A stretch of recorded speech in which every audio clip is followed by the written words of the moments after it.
Fitzgerald Kennedy, do solemnly swear I, John Fitzgerald Kennedy, do solemnly swear that you will faithfully execute the office of President of the United States that I will faithfully execute the office of President of the United States and will, to the best of your ability, and will, to the best of my ability, preserve, protect, and defend the Constitution of the United States. preserve, protect, and defend the Constitution of the United States. So help you God. So help me God.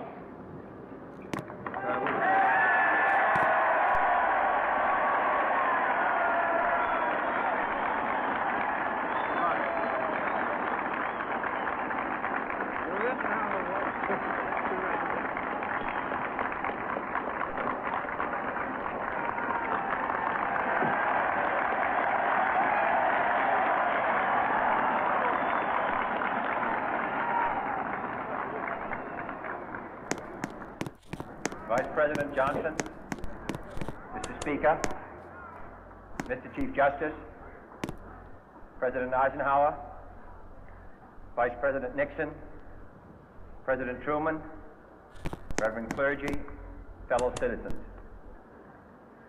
We observe today not a victory of party, but a celebration of freedom, symbolizing an end as well as a beginning, signifying renewal as well as change.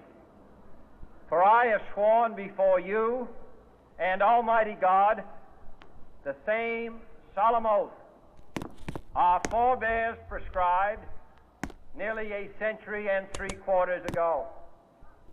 The world is very different now, for man holds in his mortal hands the power to abolish all forms of human poverty and all forms of human life. And yet the same revolutionary beliefs for which our forebears fought are still at issue around the globe. The belief that the rights of man come not from the generosity of the state, but from the hand of God.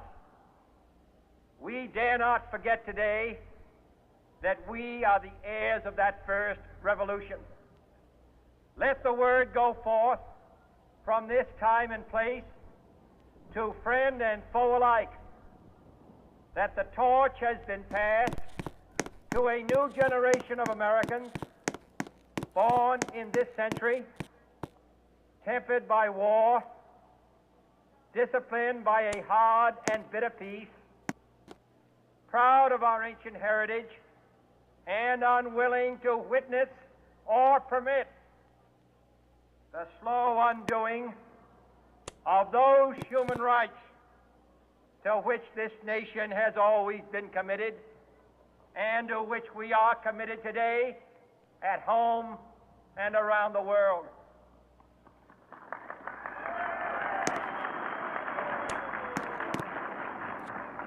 Let every nation know, whether it wishes us well or ill, that we shall pay any price, bear any burden, meet any hardship, support any friend, oppose any foe to assure the survival and the success of liberty.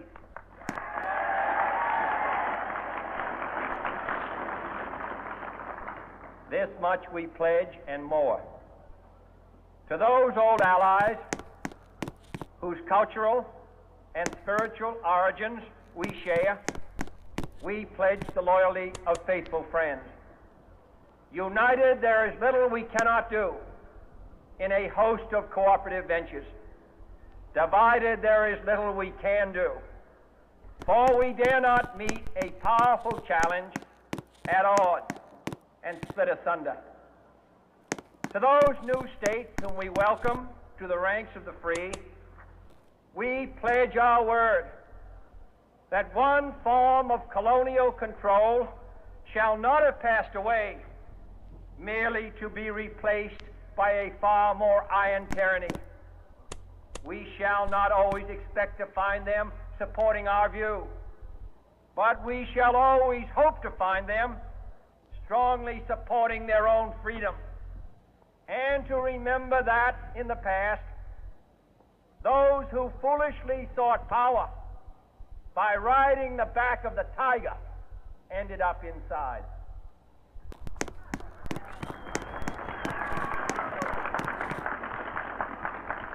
To those people in the huts and villages of half the globe struggling to break the bonds of mass misery, we pledge our best efforts to help them help themselves for whatever period is required, not because the communists may be doing it, not because we seek their votes, but because it is right. If a free society cannot help the many who are poor, it cannot save the few who are rich.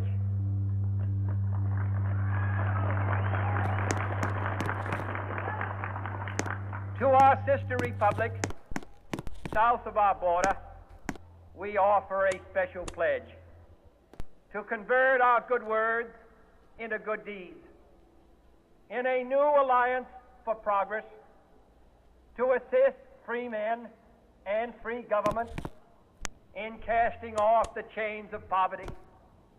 But this peaceful revolution of hope cannot become the prey of hostile powers. Let all our neighbors know that we shall join with them to oppose aggression or subversion anywhere in the Americas. And let every other power know that this hemisphere intends to remain the master of its own house.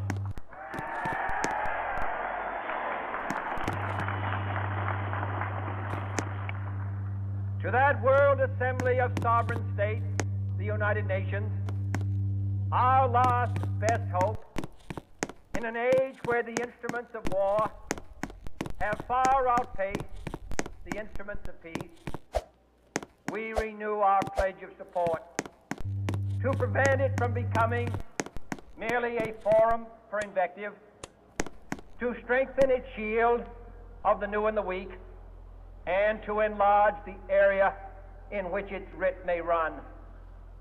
Finally, to those nations who would make themselves our adversary, we offer not a pledge, but a request that both sides begin anew the quest for peace.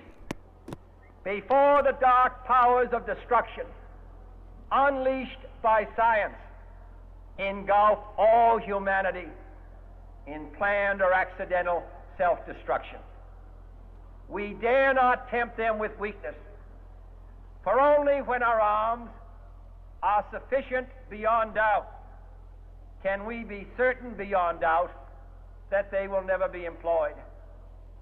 But neither can two great and powerful groups of nations take comfort from our present course, both sides overburdened by the cost of modern weapons, both rightly alarmed by the steady spread of the deadly atom, yet